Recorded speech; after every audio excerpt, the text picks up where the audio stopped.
Behold, children are a heritage from the Lord, the fruit of the womb, a reward.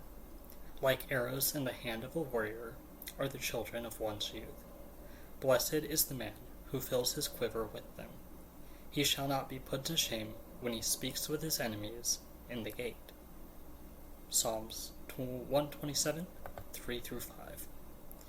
Welcome to the Resilient Masculinity Podcast, where we seek to encourage, inspire, and equip men with tools, conversations, and conviction to lead strong, stable, sovereign lives as called by God, to lead their families, their wives, their families, the communities, their churches, and their business as well. In this third season, we are discussing how we make marriage great again. In this 11th episode of our third season, we're going to dive into children. What does it look like to have children? What do children mean in the productive Christian household? And how can we, as fathers, as husbands, as wives, as mothers, how can we use them effectively in our mission to God, our mission to serve others? How do we raise them well? And what does it mean to be a productive Christian household in regards to children? So let's explore the incredible blessing of children within the context of a productive Christian marriage. First and foremost, children are a heritage from the Lord. The Bible is clear that children are a gift from God. In the verses we opened with, in Psalm 127, we see that they are described as a heritage and a reward. They are not just an addition to our lives, but a vital part of God's blessing upon us. This perspective shifts how we view parenting and family life, recognizing each child as a precious gift from God, not just a mere mortal, but a eternal soul. And it is our job as parents to see that we raise them in the love and admonition of the Lord. Let's take a moment to reflect on what it means for children to be a heritage and a reward. A heritage is something of immense value, passed down from one generation to the next. It's a legacy, a treasure, an inheritance, a treasure that carries with it the weight of history and the promise of the future. When we view our children through this lens, we see them not as burdens or as interruptions to our lives. On the contrary, we see them as not like a continuation of God's promises and blessings through the generations, but we see them as true, full-orbed souls that God created in His image. 2, children are a natural outflow of a Christian marriage. From the very beginning, God's design for marriage included the blessing of children. In Genesis 1:28, God commands Adam and Eve to be fruitful and multiply, to fill the earth and subdue it. This is part of the dominion mandate, where God entrusts us, humans, with the responsibility to steward His creation, starting with our own families. Consider the story of Abraham and Sarah. God promised them descendants as numerous as the stars, yet they waited many years for the birth of their son, Isaac. This story reminds us that children are a central part of God's covenantal promises. They are not just merely an afterthought, but a key component to His plan for humanity and for the restoration of the world. Just as God's love to us is unconditional and sacrificial, so we are called to love our children. In Ephesians 6:4, it instructs us fathers to bring up our children in the discipline and instruction of the Lord. This involves teaching them about God's love, His commandments, and His ways, not just through words, but through our daily actions, interactions with them, in our interactions with our wife, and in our interactions with others.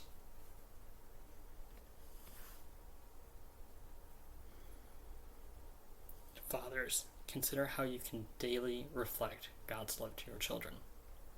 In the small, everyday moments, the bedtime stories, the prayers at the dinner table, family worship after dinner, acts of forgiveness and grace. That is how and when we model God's love. Our daily discipline of love and instruction is our most important ministry to our family. Also, children are part of this sanctifying process within marriage. Parenthood is one of the most sanctifying experiences we can undergo, for it teaches us patience, selflessness, and a deeper reliance on God's grace. As we navigate the challenges and joys of raising children, we are continually shaped and molded into the image of Christ. We get a taste of what, on a very small, minute scale, what it feels, or what God must feel towards us.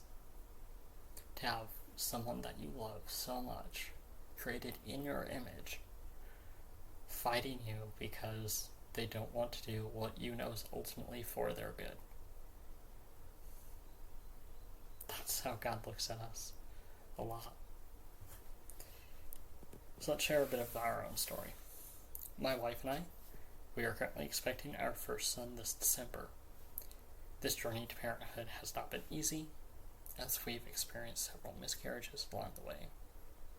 Each loss was not only a profound heartache,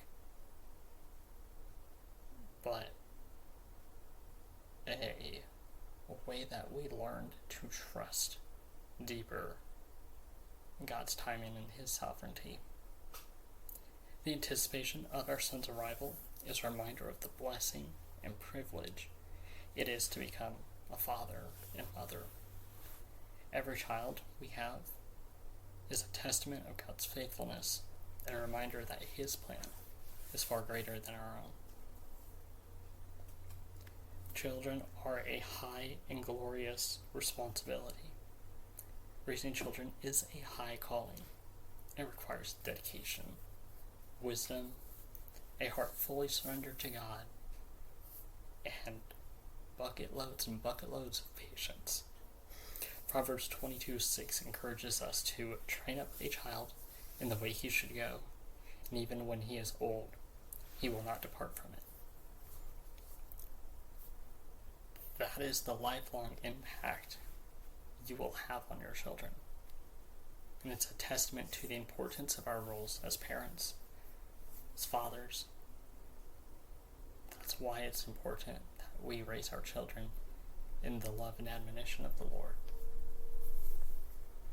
Deuteronomy 6:6-7 provides a comprehensive approach to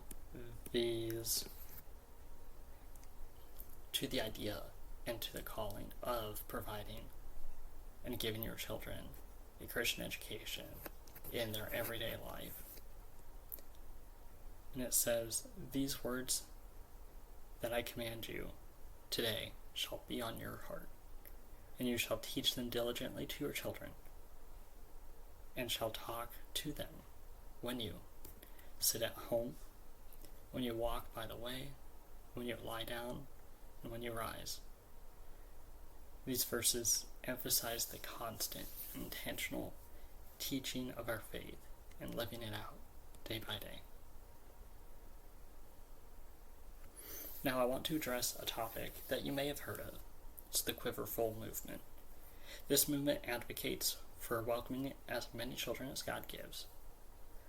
While I am not particularly associated with one particular movement or another, we here at Resilient Masculinity do firmly believe that children are indeed a blessing from God, and we trust in His wisdom and His timing. And we have committed not to intentionally limit the number of blessings God bestows on us. Now, we're not talking about trying to pop one out right after the other. We're not talking about basically keeping someone pregnant forever. But we are talking about we're not going to intentionally limit the number of blessings God gives us. It is important to note that every family is unique, and God's calling for each family may look different. The key is to seek God's guidance and be open to His leading, rather than adhering to a specific movement, ideology, or fad. Our goal is to align our hearts with God's perspective on children, viewing them as precious gifts rather than burdens to be managed. For those who have been struggling with the concept of welcoming more children, I want to encourage you to seek God's will in prayer and trust in His provision. Remember that God equips us for the tasks He has called us to. He provides the strength, the resources, and the grace needed to raise the children He blesses us with. Children are a profound blessing and an essential part of God's design for marriage. They are a heritage from the Lord, a reflection of His love, and a vital component in the dominion mandate. As we embrace the high and glorious responsibility of raising them, we are continually sanctified and shaped into the image of Christ. Thank you for joining me on this journey. We'll continue to seek God's wisdom and grace as we strive to make our marriages great again for His glory, for His name to be praised. So thank you for listening. Thank you for tuning into this episode of Resilient Masculinity. If you enjoyed this episode, please subscribe, share, and leave a review. Let's keep the conversation going on social media. You can follow us at Resilient Masculinity on Facebook and ResManPod on Twitter. Remember that children are a blessing, and together we can raise them to be arrows in the hand of a warrior. Until next time, take action, become the men you are called to be, become men of